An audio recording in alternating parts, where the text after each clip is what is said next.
नमो भगवते वासुदेवाय। आजा एकादशी की हार्दिक शुभकामनाएं मित्रों। इस व्रत कथा के बिना ये व्रत वैसे ही अधूरा माना जाता है। आजा एकादशी के व्रत की कथा हम आपको सुनाने जा रहे हैं।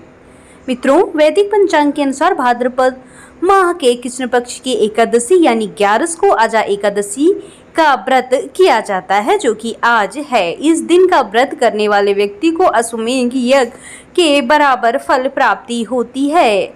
आजा एकादशी भाद्रपद माह के कृष्ण पक्ष की एकादशी तिथि को मनाई जाती है। हिंदू धर्म में एकादशी तिथि का विशेष महत्व है।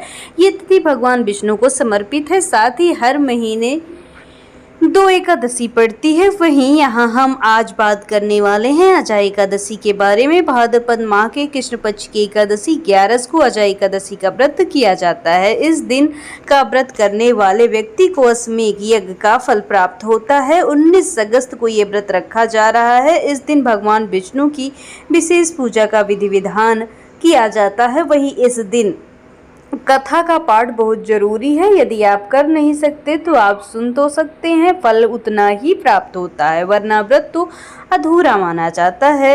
आइए प्रारंभ करते हैं। एक राज्य में हरिश्चंद्र नाम के राजा थे। अपने राज्य को बहुत ज़्यादा वह प्रसन्न रखते थे। राज्य में खुशहाली थी। समय बीतता जा रहा था। राजा की शादी हुई, उनका एक पुत्र हुआ।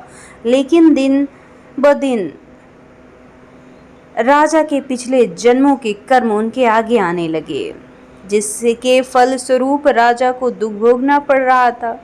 राजा के राज्य पर दूसरे राजा ने कब्जा कर लिया। राजा दर दर की ठोकरें खाने को मजबूर हो गए। अपनी 2 वक्त की रोटी के लिए राजा ने एक चांडाल के पास काम करना शुरू किया। वो मृतकों के शवों को अग्नि देने के लिए लकड़ियां काटते थे। अपने जीवन से बहुत दुखी राजा को समझ आ गया कि वो जरूर अपने कर्मों के फल की वजह से ऐसा जीवन और ऐसी दशा काट रहे हैं। वो रोटी तक को मोहताज हो गए। एक दिन राजा लकड़ियां काटने के लिए जंगल में गए। वहां लकड़ियां लेकर घूम रहे थे। अचानक देखा सामने ऋषि गौतम आ रहे थे। राजा ने उन्हें प्रणाम किया, हाथ जोड़े और बोले, ऋषिवर प्रणाम। आप तो जानते हैं कि मैं किस तरह से बुरा जीवन व्यतीत कर रहा हूँ। आपसे विनती है, हे संत भगवान, मुझ पर अपनी कृपा बरसाइए, मुझ पर दया बरसाइए। मैं ऐसा क्या करूं जो इस नरक से मुक्ति पा जाऊं और इस नरक को पार करने में सक्षम हो पाऊं। ऋषि गौतम ने कहा, राजन तुम परेशान ना हो। ये सब तुम्हारे पिछले जन्म के कर्मों की वजह से ही तुम्हें झेलना पड़ रहा है। कुछ समय बाद भाद्रपद माह आया।